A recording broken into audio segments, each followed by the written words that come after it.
Morning dear aspirants. இன்னைக்கு நியூஸில் Indo Myanmar, west Asia, micro plastic இந்த மாதிரியான ரொம்ப இம்பார்ட்டன்ட் நியூஸ் அண்ட் ஃபேக்ட்ஸ் பார்க்கலாம். ஸோ நியூஸில் போகலாம். ஃபர்ஸ்ட் நியூஸ் போகிறதுக்கு முன்னாடி நம்ம இன்ஸ்டியூட்டில் current affairs batch 100 hours of class, complete material, அது மட்டும் இல்லாமல் test, both prelims and mains oriented test உடனே எவால்வேட் செஞ்சு தருவாங்க. டிட்பிட்ஸ் ஒரு நியூஸ்லையும் ரொம்ப இம்பார்ட்டன்ட் பார்ட்டை எடுத்து செக்ரிகேட் பண்ணி அதில் உள்ள ஃபேக்ட்ஸ் கொடுப்பாங்க. ப்ரிலிம்ஸுக்கு ரொம்ப யூஸ்ஃபுல்லாக இருக்கும். ஸோ இந்த நம்பருக்கு கால் பண்ணி உங்களோட என்ரோல் பண்ணிக்கோங்க. First news, with PM in Jordan, Jaishankar in Israel. Jaishankar minister of external affairs, India reiterate its position on west Asia. So இப்போ இருக்கிற இந்த global trade war, global politics இந்த நேரத்தில் நடக்கிற இடத்துல பிஎம் பாத்தீங்கன்னா ஜோர்டான் போயிருக்காரு, அதே நேரத்தில் ஜெய்சங்கர் பார்த்தீங்கன்னா இஸ்ரேல் போயிருக்காரு. ஸோ வெஸ்ட் ஏஷியாவோட குட் ரிலேஷன்ஷிப்பை மெயின்டைன் பண்றதுக்கும் இந்த நம்மளோட ருப்பி நிறைய குறைஞ்சிருக்கு, டிவாலுவேட் ஆயிருக்கு, டிப்ரிசியேஷன் ஆயிருக்கு. ஸோ இதை ஃபேஸ் பண்றதுக்கு ட்ரேட் டீல்ல போய் முடிஞ்சாலும் முடியலாம். ஸோ இந்த மாதிரியான ஒரு இம்பார்ட்டன்ட் சிச்சுவேஷன்ல இந்த வெஸ்ட் ஏஷியாவை நோக்கி நம்ம இந்தியன் கவர்மெண்ட் காய் நகர்த்துது. ஸோ இப்போ நியூஸ் உள்ள போலாம். First, Syria's reconstruction. India Jordan joint வெஞ்சர்ஸ்னா கேபிட்டல் ஒரு investment to rebuild Syria's infrastructure and support regional stability. So ISIS, அது மட்டும் இல்லாமல் மேஜரா டெரரிஸ்ட் அட்டாக்ஸ் இந்த மாதிரியான இன்ஸ்டெபிலிட்டியால பாதிக்கப்பட்ட ஒரு ஏரியா தான் இந்த சிரியா. ஸோ இந்த ரீகன்ஸ்ட்ரக்ட் பண்றதுக்கும் ஸ்டெபிலிட்டிக்காகவும் நம்ம அசிஸ்டன்ஸ் கொடுப்போம்னு சொல்லியிருக்கோம். அடுத்தது counter terrorism, mutual commitment to combat terrorism, extremism, radicalisation. India வந்து ஒரு பீஸ் லவ்விங் நேஷன். இந்தியாவுக்குள்ள மட்டும் இல்லாம எங்க டெரரிசம் இருந்தாலும், எங்க வந்து எக்ஸ்ட்ரீமிசம் இருந்தாலும் அதை காம்பேட் பண்றதுக்கு நம்ம கமிட்மெண்ட் கொடுத்துருக்கோம். Zero tolerance stance. இஸ்ரேல்ல ஜெய்சங்கர் சொன்னது, minister, zero tolerance stance attacks. சிட்னில, ஆஸ்திரேலியால இருக்கிற சிட்னில ஒரு டெரர் அட்டாக், பீச்ல ஒரு அனானிமஸ் பர்சன், அவரு கடைசியில பாத்தீங்கன்னா ஹைதராபாத் இந்தியன் சிட்டிசன், ஹைதராபாத் சேர்ந்தவர், அவருக்கு ஒரு கன் எடுத்து போயிட்டு எல்லாரையும் ஃபயர் பண்றாரு. ஸோ இந்த மாதிரியான இந்த மாதிரியான ஆக்டிவிட்டிஸ், டெரரிஸ்ட் ஆக்டிவிட்டிஸ்க்கு இன்டாலரன்ஸ் சொல்லி பேசியிருக்காங்க. எங்க ஜெய்சங்கர் பேசியிருக்காங்க. Gaza peace plan. Historical support. India has traditionally backed UNRWA for Palestinian refugees. Refugee save பண்றதுக்கான ஒரு பேக்ட் தான் இந்த UNRWA. Current challenge, Israel Knesset pass the law to halt UNRWA. Israel Knesset அப்படிங்கிறது இப்ப இந்தியாவில் பார்லிமெண்ட் சொல்றாங்க இல்லையா, அந்த மாதிரியான ஒரு லா மேக்கிங் ஸ்டேஷன், ஒரு பார்லிமெண்ட் மாதிரியான ஒரு ஸ்டேஷன் தான் வந்து இஸ்ரேல்ல இருக்கிறது அந்த நீசெட் அப்படின்னு சொல்றாங்க. அங்க ஒரு லாவை பாஸ் பண்ணிருக்காங்க. அந்த லான்னா இந்த UNRWA அப்படிங்கிற அந்த லாவை ஹால் பண்றாங்க, ஸ்டே பண்ணி வச்சிருக்காங்க. ஸோ இதெல்லாம் வந்து சேலஞ்சஸ் நம்ம இந்தியா கொடுக்குற கமிட்மெண்ட்டை அச்சீவ் பண்றதுக்கு. Diplomatic balance, India maintenance relationship with both Israel and Palestine. ஓகேவா, இஸ்ரேல் பாலஸ்தீன் ரெண்டுமே ஆப்போசிட் நேஷனு. நம்ம அது ரெண்டுத்துக்கூடையும் ஒரு குட் ரிலேஷன்ஷிப் மெயின்டைன் பண்றது மாதிரியான காரணம் ஊத்திட்டு இருக்கோம்.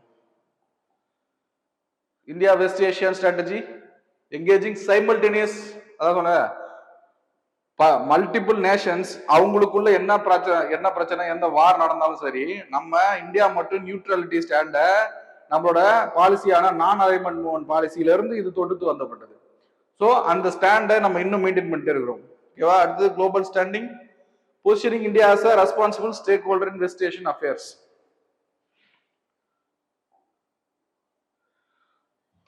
மேஜரா அந்த வெஸ்ட் ஏஷியாவில் மேப் பேஸ்டு கொஸ்டின்ஸ் அதிகமா கேள்வி கேட்க வாய்ப்பு அதிகம். மேப் பேஸ்டு கொஸ்டின்னா ஸ்ட்ரெயிட், கல்ஃப்,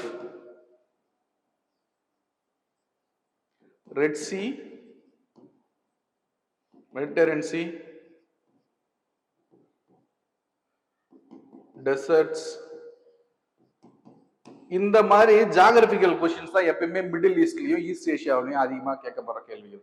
ஸோ இதை நீங்க ரீட் பண்ணணும். 2 ஸ்ட்ரெயிட் இருக்கும், strait of Mandeb, Hormuz strait, 2 strait இருக்கும். அந்த ஸ்ட்ரெயிட் எங்க இருக்கிற மேப்ல லொக்கேட் பண்ண தெரிஞ்சிருக்கணும். Gulf gulf of Persia, gulf of Yemen, இது எல்லாமே தெரிஞ்சிருக்கணும்.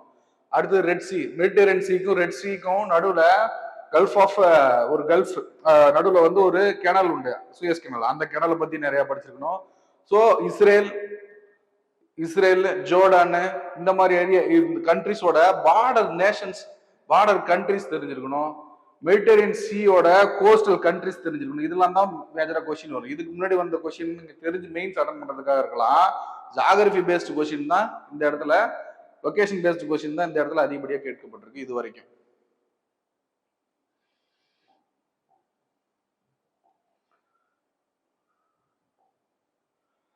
Next 878 infiltrators held from Myanmar border in 2 years, government tells in Lok Sabha. Lok Sabha winter session start ஆயிருக்கு. அந்த வின்டர் செஷன்ல வச்ச ஒரு ஸ்டேட்மெண்ட், இவ்வளோ இன்ஃபில்ட்ரேட்டர்ஸ் நம்ம இந்தியாவோட பார்டரிங் நேஷன்ஸ்ல அதிகப்படியா இன்ஃபில்ட்ரேட்டர்ஸ் வர்றது பங்களாதேஷ்ல இருந்து, அதுக்கு ஈக்குவலா மியான்மர்ல இருந்து வராங்க. ஏன்னா மியான்மர்ல பொலிட்டிக்கல் ஸ்டெபிலிட்டியே இல்லை, அங்க உள்நாட்டு கலவரங்கள் அதிகமா இருக்கு. அது மட்டும் இல்லாம இந்தியாவோட பார்டர் மியான்மர் கூட போரஸ் பார்டர். ஏன்னா ஒரு காலத்துல இந்தியாவும் மியான்மரும் ஒன்னா இருந்த ஒரே நாடு, ஒரே நிலப்பரப்பு. 1937 வரைக்கும் இந்தியா அப்படின்னு யூனிஃபைடு பிரிட்டிஷ் இந்தியான்னு கேட்டா மியான்மரையும் சேர்த்து தான். அப்போ அவ்வளோ ஹிஸ்டாரிக்கல் பேக்ரவுண்டு சேமா இருக்கிற இந்தியாவும் மியான்மருக்கும் பார்டர் பார்த்தீங்கன்னா போரஸ் பார்டர். அவ்வளோ விசா ரெஸ்ட்ரிக்ஷன் பெருசா இருக்காது, ஈஸியா மூவ்மெண்ட் நடக்கும். ஸோ இதுல வச்சு 878 மெம்பர்ஸ் 2 வருஷத்துல இன்ஃபில்ட்ரேட் ஆயிருக்காங்க. ஸோ இப்போ இந்த இன்ஃபில்ட்ரேட்டர்ஸை தடுக்கிறதுக்காக தான், இல்லை ஃபில்டர் அவுட் பண்றதுக்காக தான் என்ஆர்சி, இந்த எஸ்ஐஆர், இந்த மாதிரியான எக்ஸசைஸ்ல தான் பண்ணிக்கிட்டே இருக்கோம். ஸோ நியூஸ் உள்ள போலாம். So questions, India Myanmar border வந்து 1643 kilometre. India Myanmar border.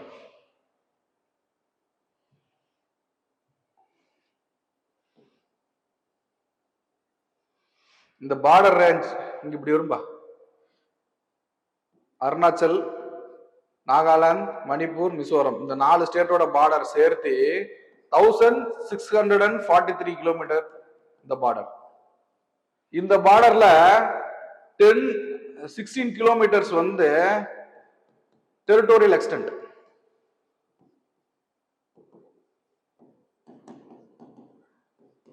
Territorial extend இந்த மாதிரியான பெனிஃபிட்ஸை யூஸ் பண்ணி இன்ஃபில்ட்ரேட்டர்ஸ் அதிகமா வராங்க.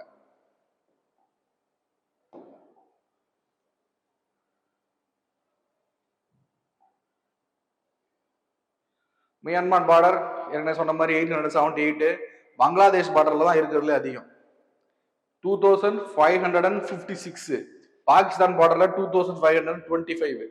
ஸோ கொஸ்டின் வந்து பாத்தீங்கன்னா இந்த ஆர்டர்ல கூட கேட்கலாம், அரேஞ்ச் த கண்ட்ரிஸ் இந்த minimum to maximum according to the infiltrator ரேட்னு கூட கேட்கலாம். ஸோ அதிகப்படியா வந்து பங்களாதேஷ் பார்டர், அடுத்தது பாகிஸ்தான், அப்புறம் Myanmar. India Pakistan, India Bangladesh.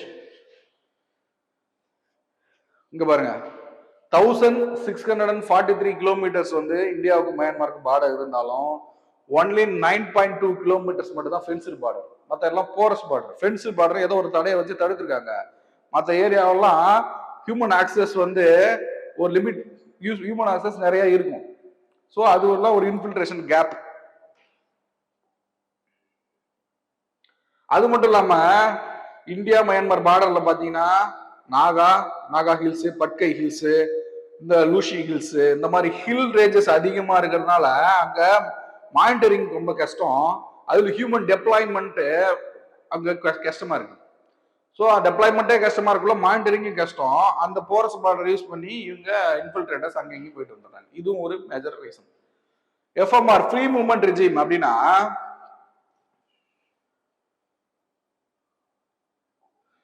இதுதான் பார்டர்னு வச்சுக்கோங்க. இந்தியா இந்த சைடு மியான்மர், இந்த சைடு இந்தியா. என்னன்னா இந்த பார்டர் ஃப்ரீ மூவ்மெண்ட் ரெஜிம் அப்படின்னா மியான்மருக்குள்ள 16 கிலோமீட்டர்ஸ், இந்தியாவுக்குள்ள 16 கிலோமீட்டர்ஸ். இந்த டிஸ்டன்ஸுக்கு எந்த ஒரு ரெஸ்ட்ரிக்ஷனுமே இல்லாம மியான்மர் சிட்டிசன் இந்தியாவுக்குள்ள வரலாம், இந்தியன் சிட்டிசன் மியான்மருக்குள்ள போகலாம். இதுதான் அந்த ஃப்ரீ மூவ்மெண்ட் ரெஜிம். இப்போ ஒரு இஷ்யூக்கு அப்புறம் என்ன பண்ணாங்க, இந்த 16 கிலோமீட்டர்ஸை 10 கிலோமீட்டர்ஸா குறைச்சிட்டாங்க. 15 கிலோமீட்டர் 16 கிலோமீட்டர்ஸா 10 கிலோமீட்டர்ஸா குறைச்சாங்க. ஏன்னா அந்த நடந்துச்சுல இந்த குக்கி மிசோ ட்ரைப் இஷ்யூ, அந்த வயலன்ஸ் அதிகப்படியாக நடந்துச்சு. ஸோ இந்த மாதிரியான சுச்சுவேஷன்ல அதை குறைச்சும் செஞ்சிருக்காங்க. டிசம்பர் 2024ல 16 kilometre to 10 kilometres. Strategic geography of India and Myanmar. 4 border states, 4 border states: Arunachal Pradesh, Nagaland, Manipur, Mizo. Total distance 1643. Hill ranges, hill ranges இந்தியாவுக்கும் மியான்மருக்கும் பார்டர்ல உள்ள hill ranges: Patkai hills, Naga hills, Lushai hills. இந்த லூஷி ஹில்ஸ் வந்து மிசோல இருக்கும், மணிப்பூர்ல இல்ல, மிசோல இருக்கும் இந்த லூஷி ஹில்ஸ். இதுதான் லாஸ்ட் கொஸ்டின். வந்து north to south hills order பண்ணுங்க அப்படின்னு கூட கேட்க முடியும். அப்படின்னா நார்த் டு சவுத்னா ஃபர்ஸ்ட் பட்கை, அப்புறம் நாகா, அப்புறம் லூஷி. சவுத் டு நார்த்னா லூஷி, நாகா, பட்கை. இப்படி இருக்கணும். River, 2 river. Tiau river forms part of boundary, west Chindwin அப்படிங்கிறது இந்த இரவாடி ரிவர் அப்படிங்கிறது மியான்மர்ல ஓடுற, இப்ப கங்கா எப்படி இந்தியாவில் ரொம்ப முக்கியம், அந்த மாதிரி மியான்மர்ல ஓடுற ரொம்ப முக்கியமான ஒரு ரிவர். இரவாடி டால்பின் ஒன்று இருக்கும், அது மியான்மரோட சிறப்பா இருந்தாலும் அந்த இரவாடி டால்பின் இந்தியாவுக்குள்ளேயும் பிரசன்ட் ஆயிருக்கு. இந்த ஃபேக்ட்லாம் தெரிஞ்சிருக்கணும். இரவாடி டால்பின்னா என்னன்னு தெரிஞ்சிருக்கும், இரவாடி ரிவர் எங்க இருக்குன்னு தெரிஞ்சிருக்கணும். அது எத்தனை கண்டினியூட்டி, குக்கி, சின், மிசோ ட்ரைப்ஸ்.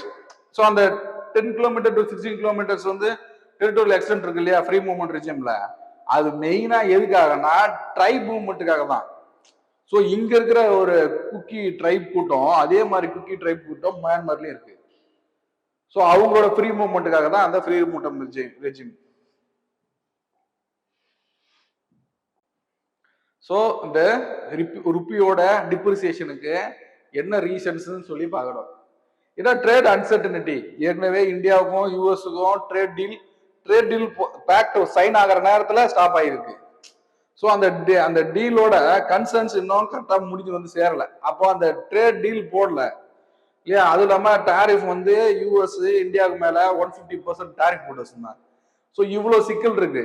டாரிஃப் அதிகமா போட்டதுனால நம்மளோட ட்ரேட் ரெஸ்ட்ரிக்ஷன் அதிகமாயிடுச்சு, நம்ம எக்ஸ்போர்ட் குறைஞ்சிடுச்சு, இந்தியனோட ப்ராடக்ட்டுக்கு இந்தியனோட கரன்சிக்கு டிமாண்ட் குறைஞ்சு போச்சு. இதெல்லாம் தான் ரீசன் எதுக்கு, ருப்பியோட டிப்ரிசியேஷனுக்கு. கேபிட்டல் அவுட்ஃப்ளோ ஆட்டோமேட்டிக்கா என்ன ஆகும், இந்த மாதிரி ருப்பி டிப்ரிசியேட் ஆயிடுச்சுன்னா எஃபிஐ, ஃபாரின் போர்ட்போலியோ இன்வெஸ்ட்மெண்ட், ஒரு துறையை பார்த்து இன்வெஸ்ட்மெண்ட் பண்றாங்க இல்லையா, அந்த இன்வெஸ்டர்ஸ் என்ன பண்ணுவாங்கன்னா ரிட்டர்ன் பண்ணி எடுத்துருவாங்க. இதுதான் ஒரு பெரிய டிஸ்அட்வான்டேஜ் இதுல ஃபாரின் போர்ட்போலியோ இன்வெஸ்ட்மெண்ட். ஆனா எஃப்ஐஐக்கு அந்த மாதிரி பண்ண முடியாது. இன்ஸ்டிடியூஷனல் இன்வெஸ்டர்ஸ் டக்குன்னு இந்த மாதிரி வால்டைல் சிச்சுவேஷன்ல வெளியே போக முடியாது. ஆனா எஃபிஐ இன்வெஸ்டர்ஸ் வெளியே போயிடுவாங்க. ஓகேவா. Approximately 2.7 billion in the first 2 weeks of December. இந்த 2.7 பில்லியன்ங்கிறது மேஜர் கிராஃப். அவ்வளவு பெரிய அமௌண்ட் வந்து வெளியே போயிருக்கு. நெக்ஸ்ட்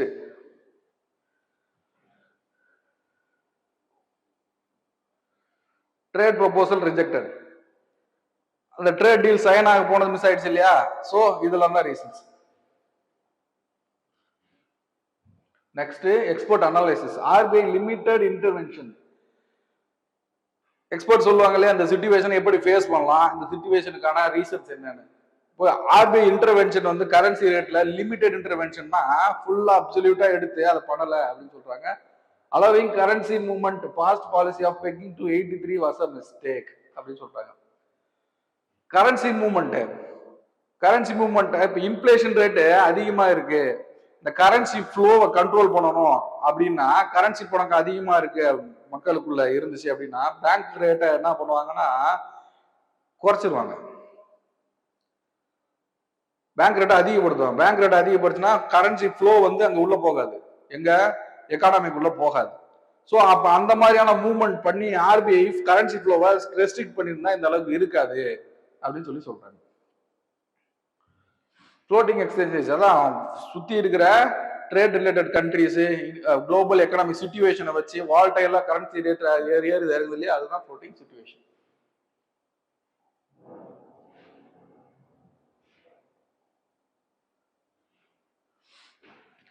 டிப்ரிசியேஷனுக்கும் டிவேல்யூவேஷனுக்கும் வித்தியாசம் தெரிஞ்சிருக்கும். டிப்ரிசியேஷன் அப்படின்னா நம்மளோட ரெண்டுமே பாத்தீங்கன்னா கரன்சி வேல்யூ குறையுதுதான். ஆனா டிப்ரிசியேஷனுங்கிறது மார்க்கெட் ஃபோர்ஸஸ் தீர்மானிச்சு ஆட்டோமேட்டிக்கா குறையிறது. ருப்பியோட டிமாண்ட் குறைஞ்சு ஆட்டோமேட்டிக்கா குறையிறது தான் டிப்ரிசியேஷன். டிவேல்யூவேஷன் அப்படிங்கிறது கவர்மெண்ட் டிவேல்யூவேட் பண்ணும். ஏன் டிவேல்யூவேட் பண்ணும்னா இந்தியாவில் ப்ரொடக்ஷன் ஆகிற ப்ராடக்ட்ஸ் எக்ஸ்போர்ட் அதிகமாகல, ஃபாரெக்ஸ் கம்மியா இருக்கு, இந்த மாதிரி சுச்சுவேஷனை முடிவு பண்ணி இந்தியாவோட ருப்பியை டிவேல்யூவேட் பண்ணா அதிகப்படியான எக்ஸ்போர்ட் நடக்கும், ஃபாரெக்ஸ் அதிகப்படியா கிடைக்கும்னு சொல்லிட்டு இங்க டிவேல்யூவேட் பண்ணுவாங்க. இதுதான் சுச்சுவேஷன். டிவேல்யூவேஷனுங்கிறது கவர்மெண்ட் பண்றது, டிப்ரிசியேஷன் இருந்து ஆட்டோமேட்டிக் அந்த மார்க்கெட் ஃபோர்ஸ் எல்லாம் ஆட்டோமேட்டிக்கா நடக்கிறது. ஓகேவா? டிவேல்யூவேஷன்ல ஃபிக்ஸட் பண்ண முடியும், இவ்வளோ வேல்யூ இவ்வளோன்னு சொல்லி ஃபிக்ஸ் பண்ணி அதில் மெயின்டைன் பண்ண முடியும். ஆனா இதுல டிப்ரிசியேஷன்லாம் பண்ண முடியாது, மார்க்கெட் ஃபோர்ஸஸை கண்ட்ரோல்லாம் பண்ண முடியாது. ஸோ ஃப்ளோட்டிங் அது. Frequency in India common, rare. Devaluation வந்து 2 டைம் பண்ணியிருப்பாங்க, 1966லயும் 1991 reform, LPG reform major component வந்து devaluation. Major reasons for rupee depreciation, current account deficit. டெபிசிட்னா என்ன? கரண்ட் அக்கௌண்ட் டெபிசிட்னா எக்ஸ்போர்ட்டை விட இம்போர்ட் அதிகமா இருந்தா,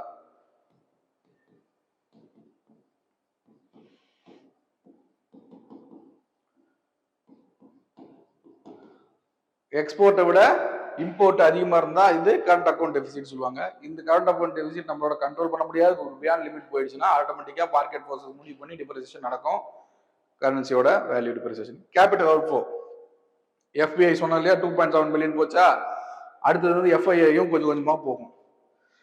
இன்னொரு ரீசன் என்னன்னா இந்தியாவோட ருப்பி எந்த அளவுக்கு டிவேல்யூவேட் ஆகும்னா ஒரு சிங்கிள் கரன்சியா இருக்கிற யூஎஸ் கரன்சி எந்த அளவுக்கு ஸ்ட்ராங் ஆகுதோ அந்த அளவுக்கு இது வீக் ஆகும். ஸோ அதுவும் ஒரு ரீசன். யூஎஸோட கரன்சி அதை கண்ட்ரோலே பண்ண முடியல, ஆயில் ரேட் அதுல தான் ஆயிலோட டிரான்சாக்ஷன் யூஎஸ் டாலர்ல நடக்குது. ஸோ அதை கண்ட்ரோலே பண்ண முடியாத அளவுக்கு அது ஹார்டா இருக்கிறதுனால ஸ்ட்ராங் ஆகிறதுனால நம்ம ஆட்டோமேட்டிக்கா வீக்காதான். க்ரூட் ஆயில் இம்போர்ட்ஸ், நம்மளோட இம்போர்ட்ல அதிகப்படியா நடக்கிறது ஆயில் இம்போர்ட் தான். க்ரூட் ஆயில் ஆட்டோமேட்டிக்கா அப்ப என்ன டெபிசிட்ல தான் போகும், இம்போர்ட் அதிகமாச்சுன்னா டெபிசிட்ல தான் போகும். இம்பாக்ட், இந்த கரன்சி டிப்ரிசியேஷனால நம்ம நெகட்டிவ் இம்பாக்ட் மட்டும் தான் இருக்குன்னு நினைச்சிட்டு இருக்கோம், பாசிட்டிவ் இம்பாக்டும் இருக்கு. ஆனா பாசிட்டிவ் இம்பாக்டா நெகட்டிவ் இம்பாக்டானா நெகட்டிவ் இம்பாக்ட் தான் அதிகம். ஒரு கெட்டதுலயும் ஒரு நல்லதுன்னு சொல்லுவாங்கல்ல, அதுதான் இந்த positive impact. Boost to export as Indian goods become cheaper. இப்போ ஒரு ப்ராடக்ட் 100 ரூபாய்க்கு விற்கிற ஒரு ப்ராடக்ட் வேல்யூ டிப்ரிசியேட் ஆயிடுச்சு அப்படின்னா அதே ப்ராடக்ட் ஃபாரின் டாலரோட கம்பேர் பண்ண ரொம்ப கம்மியா இருக்கும். அப்போ என்ன ஆகுதுன்னா இங்கேருந்து எக்ஸ்போர்ட் அதிகமாக நடக்கும். So become cheaper and export அதிகமாகும். Import substitution encourage as import good become expensive. ஆட்டோமேட்டிக்கா என்ன ஆகும், வெளிநாட்டில் இருக்க ஒரு ப்ராடக்டோட பிரைஸ் இந்தியன் ருப்பி கம்பேர் பண்ணக்குள்ள ரொம்ப அதிகமா இருக்கும். அப்போ ஆட்டோமேட்டிக்கா இம்போர்ட் குறையும், எக்ஸ்போர்ட் அதிகமாகும். ஓகேவா? அடுத்து டூரிசம் அண்ட் ரெமிட்டன்ஸ். இப்போ இந்தியன் டூரிஸ்ட் மேக்சிமம் வந்து பாத்தீங்கன்னா சவுத் ஈஸ்ட் ஏஷியாவில் ஜாவா, சுமத்ரா இந்த மாதிரி தீவுக்கு மட்டும் போறாங்க, மலேசியா, சிங்கப்பூர். ஏன்னா மலேசியா, சிங்கப்பூர் சொல்லக்கூடாது, இந்த மாதிரி கண்ட்ரிஸ், மால்தீவ்ஸ் இந்த மாதிரி கண்ட்ரிஸ். ஏன் அப்படின்னா அங்கெல்லாம் இந்தியன் ருப்பியோட வேல்யூ கம்பேர் பண்ணா அந்த ஓன் நாட்டோட ருப்பி வேல்யூ வந்து கரன்சி வேல்யூ வந்து கம்மி. அப்போ அங்க நம்ம இஷ்டத்துக்கு ஸ்பெண்ட் பண்ணலாம், ஸ்பெண்ட் பண்ற மேக்னிடியூட் அதிகமா வச்சுக்கலாம். நம்ம இந்திய நாட்டை விட அதிகப்படியா கம்மியா இருக்கிற இன்னொரு நாட்டோட கரன்சி இருக்கிற இடத்துல போயிட்டு, அப்போ நம்மளோட கரன்சி ரேட் அதிகமா இருக்குல்ல மற்ற நாடு, அவன் ஆட்டோமேட்டிக்கா நம்ம இந்தியாவுக்குள்ள வருவான். அப்போ டூரிசம் அதிகமா பூஸ்ட் ஆகும், அப்போ கரன்சி ஃப்ளோ அதிகமா நடக்க ஆரம்பிக்கும். நெகட்டிவ் இம்பாக்ட் வந்து இன்ஃபிளேஷன், கரன்சி வேல்யூ டிப்ரேட் ஆகுதுன்னா ஆட்டோமேட்டிக்கா இன்ஃபிளேஷன் தான் அர்த்தம். பிசிக்கல் டெபிசிட் ரொம்ப வேர்சன் ஆகும், கரண்ட் அக்கௌண்ட் டெபிசிட் இன்னும் இதாகும். எக்ஸ்டர்னல் டெட், அப்போ அந்த காம்பன்சேட் பண்றதுக்கு டெட் கடன் வாங்கி நம்ம காம்பன்சேட் பண்ணுவோம், அப்போ டெட் இன்க்ரீஸ் ஆகும், ஆட்டோமேட்டிக்கா அந்த டெட் சைக்கிள்ல மாட்டிப்போம். RBI rule uses forex reserve open market operation. Open market இந்த repo rate, currency reverse repo rate, இந்த மாதிரியான ஆபரேஷன்ஸை வச்சு கரன்சி ஃப்ளோ கண்ட்ரோல் பண்ணி டிப்ரிசியேஷனை ஸ்டாப் பண்ண முடியும். ஓகேவா? Interest rate policy to reduce the excessive volatility, not fixed exchange rate. Interest ரேட்டை வச்சு வால்டாலிட்டினா ஒரு அமௌண்ட் எந்த அளவுக்கு தீருதுன்னு, எந்த அளவுக்கு ஃப்ளோ நடக்குதுன்னு, எந்த அளவுக்கு இங்கேருந்து எக்ஸ்போர்ட் இங்கேருந்து வெளியே போகுதுன்னு, இதுதான் வால்டாலிட்டின்னு சொல்லுவாங்க. ஸோ ரேட்டை வச்சு, இன்ட்ரெஸ்ட் ரேட்டை வச்சு அந்த வால்டாலிட்டியை கண்ட்ரோல் பண்ணு. இதெல்லாம் tools to control the depreciation.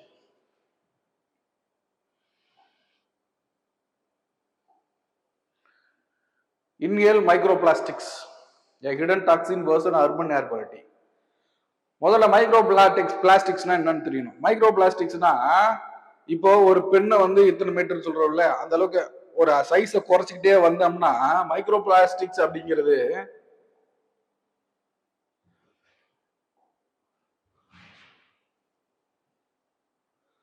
Micro பிளாஸ்டிக்ஸோட size மைக்ரோமீட்டர்ல அளக்கலாம். இந்த மைக்ரோமீட்டர்ல லெஸ் தென் 5 மைக்ரோமீட்டர் இருக்கணும் ஒரு பிளாஸ்டிக் பொருள், அது மைக்ரோ பிளாஸ்டிக். பிளாஸ்டிக்கா இருக்கணும், அது ஒரு கண்டிஷன் மைக்ரோ பிளாஸ்டிக். இது பிஎம் பார்ட்டிகுலேட் மேட்டர்னா பிளாஸ்டிக்கா இருக்கணும் அவசியம் இல்லை. வேற எந்த ஒரு பொல்யூட்டா இருந்தாலும் சைஸ் 2.5 mm இருந்துச்சுன்னா அது பார்ட்டிகுலேட் மேட்டர் பொல்யூட்டன்ட். இது ரொம்ப ஹார்ம்ஃபுல். மைக்ரோ பிளாஸ்டிக்ஸ்ங்கிறது ரொம்ப ஹார்ம்ஃபுல். இப்போ இருக்கிற நியூஸ் என்னன்னா, இந்த மைக்ரோ பிளாஸ்டிக்ஸ் அதிகப்படியா சிட்டிஸ்ல மெட்ரோபாலிட்டன் சிட்டிஸ் இருக்கு இல்லையா இந்தியாவில், அந்த மாதிரி மெட்ரோபாலிட்டன் சிட்டிஸ்ல அதிகப்படியா காணுது. அந்த பொல்யூட்டன்ட்டை இன்ஹேல் பண்றதுனால நம்ம பிளட், நம்ம லங்ஸ் எல்லாம் பாதிக்கப்படுது. So we have to control it. இதுதான் news. First of its kind முதல்ல கண்டுபிடிச்சது ஐசர் கொல்கட்டா. ஐசர் கல்கட்டால தான் முதல்ல இந்த மாதிரி பிளாஸ்டிக் பொல்யூட்டன்ட்னு ஒன்று இருக்கு. அது சைஸ் இவ்வளோ இருக்கு, அதனால இவ்வளோ ஹெல்த் இஷ்யூ இவ்வளோ வருதுன்னு சொல்லி கண்டுபிடிக்கிறது ஐசர். ஸோ ஆவரேஜ் கான்சன்ட்ரேஷன் ஒட்டுமொத்த சிட்டிஸ்ல ஆவரேஜ் கான்சன்ட்ரேஷன் பார்த்தா 8.8 மீட்டர் கியூப். இந்த ஒரு மீட்டர் கியூப்ல அளந்துக்கிட்டோம்னா 8.8 மைக்ரோமீட்டர் அளவுக்கு பொருள் இருக்கு அப்படின்னு சொல்லி சொல்றாங்க. ஆனா ஹையஸ்ட் கொல்கட்டா தான் 14.23. ஓகேவா? வின்டர் டைம்ல என்ன ஆகும்னா ப்ரெஷர் வந்து கீழே அதிகமா இருக்கும், அப்போ டென்சிட்டி ஹியூமிடிட்டி அதிகமா இருக்கும். அப்போ அந்த மைக்ரோ பிளாஸ்டிக்ஸை கண்டென்ஸ் பண்ணி பிடிச்சி வச்சுக்கும். அப்போ என்ன ஆகும்னா லோவர் கிரவுண்ட் லெவல்ல மைக்ரோ பிளாஸ்டிக்ஸ் வந்து வின்டர்ல அதிகமா இருக்கும். ஓகேவா?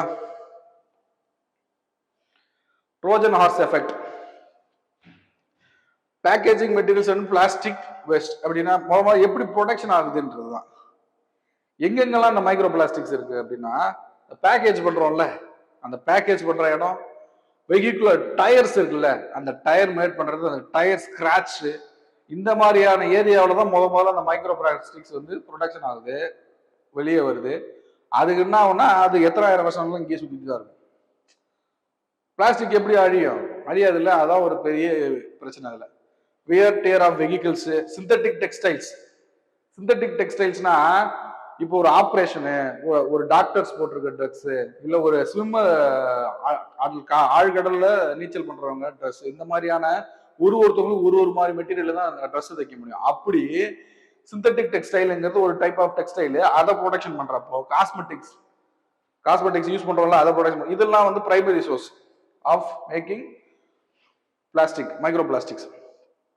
டாக்ஸிக் கோ பொல்யூட்டன்ஸ் அப்படின்னா இந்த மைக்ரோ பிளாஸ்டிக்ஸ் இருக்கு இல்லையா, அது கூட இன்னும் பொல்யூட்டன்ட் ஆட் ஆகி அடல்ட்ரண்ட் மாதிரி ஆட் ஆகி அது வந்து நம்ம இன்னும் இன்டென்சிஃபை ஆகி இன்னும் பாதிப்பு அதிகமா படுத்தும். அப்படி எதுன்னா லெட்டு, கேட்மியம், இது பிரைமரி. லெட்டு, கேட்மியம், அது மட்டும் இல்லாம ஹார்மோன் டிஸ்டர்ப்டிங் கெமிக்கல்ஸ், இது முக்கியம்.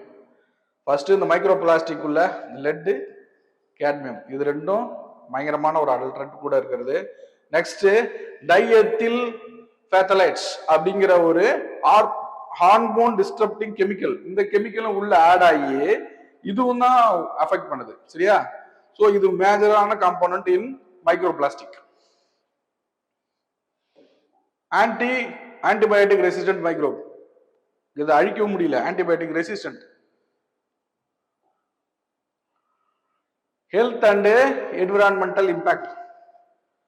ஸோ இது 5 மைக்ரோமீட்டர்ஸ் பாருது. ரெஸ்பிரேட்டரி சிஸ்டம், லங்ஸ் அதிகப்படியா பாதிக்கப்பட்டோம். Lungs causing irritation and inflammation and potential tissue damage. Serious linked to cancer வரைக்குமான அட்வர்ஸ் சிச்சுவேஷனை கொண்டு போய் விடக்கூடிய அளவுக்கு பவர்ஃபுல் யாருதுன்னா இந்த மைக்ரோ பிளாஸ்டிக். நானோ பிளாஸ்டிக் அப்படின்னா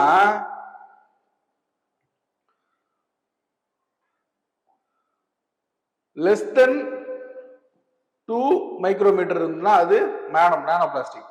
5 மைக்ரோமீட்டர்னா அது மைக்ரோ பிளாஸ்டிக். 2 மைக்ரோமீட்டர்னா அது நானோ பிளாஸ்டிக். மைக்ரோ பிளாஸ்டிக்ஸ் பெர்சிஸ்ட் இன் அட்மாஸ்பியர். என்ன சொன்ன மாதிரி அது வின்டர் டைம்ல ஏர் டென்ஸா இருக்கிற டைம்ல அப்படியே தங்கிடும். ஓகேவா, அட்மாஸ்பியர்ல இருக்கும். Contribute to air pollution obviously. Deposit land, water, food செயின்ல கூட ஆட் ஆயிடும். இவ்வளவு வேலை இவ்வளவு. Indoor sources synthetic textiles, carpets, curtains, இதெல்லாம் சோர்சஸ். சிந்தட்டிக் இப்போ ஒரு ஃபைபர், ஒரு நைலான் கயிறு இருக்கிற ஒரு டோர் மூடுற ஒரு துணி இருந்துச்சுன்னா அது நாளாகனா அது டெசிபேட் ஆகி அது மிக்ஸ் ஆகிடும். அது இண்டோரா காத்துக்குள்ள இண்டோர் பொல்யூஷனா அது மைக்ரோ பிளாஸ்டிக்கு கொடுக்கும். அடுத்து அவுட்டோர்ல பாத்தீங்கன்னா vehicle tyre abrasion, plastic waste degradation, construction material, இதெல்லாம் வந்து சோர்சஸ் ஆஃப் மைக்ரோ பிளாஸ்டிக். இது அவுட்டோர்ல, அது இண்டோர்ல. டிடெக்ஷன் மெத்தட், ராமன் ஸ்பெக்ட்ரோஸ்கோபி, இதெல்லாம் இந்த மெட்டீரியலை யூஸ் பண்ணி, இந்த மெஷின்ஸை யூஸ் பண்ணி எந்த அளவுக்கு டென்சிட்டி இருக்குது, எவ்வளவு பாதிப்பு கொடுக்கும்ன்றத கண்டுபிடிக்க முடியும். Please practice this mock question. Thank you. Kurukshetra, Kurukshetra, Kurukshetra, Kurukshetra, Kurukshetra, Kurukshetra.